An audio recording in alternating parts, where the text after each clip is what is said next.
All right, we have some breaking news for you this morning. We've been talking about the shooting death of Charlie Kirk there on the Utah Valley campus where he was doing one of his talks there.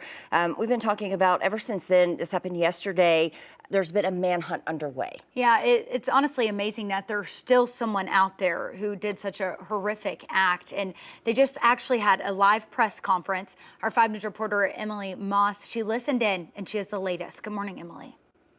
Good morning, Joe and Tiffany. That's right. They just wrapped up that press conference. The first question, the obvious one, yes, there is still a suspect at large after this shooting, but they did release some more details about the suspect. First of all, they described him as college-aged. He appeared to blend in well with the college crowd, so he wouldn't have stuck out in a way that a more trained shooter would have. Also, they say that they have gotten a gun, a weapon that they believe was used in this attack. They say that they have tracked the suspect's movements leading up to the shooting, and then after the shooting, they say he jumped from a building into a nearby neighborhood where he then disappeared. They have checked the woods. They are securing the neighborhoods. From those neighborhoods, though, they just said on CBS News that they have acquired video, which they described as good video to help try to track the suspect. They are not releasing that video to the public yet. Right now, they say they are confident with that video.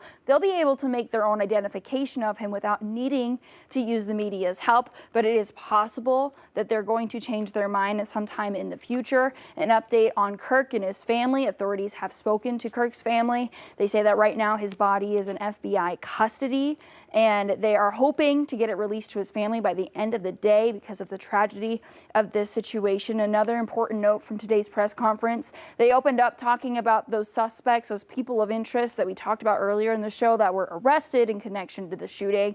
They say that they were released, they were cleared. They're asking everybody who is curious to please not reach out to them. They say they've been getting harassed, they've been getting threats, that these people are innocent. And of course, everybody is innocent until proven guilty, and they really want to put the message out there that they are trying diligently, that this was a targeted attack. They do not believe anybody else is in danger, and that they are confident that they are going to find their suspect soon.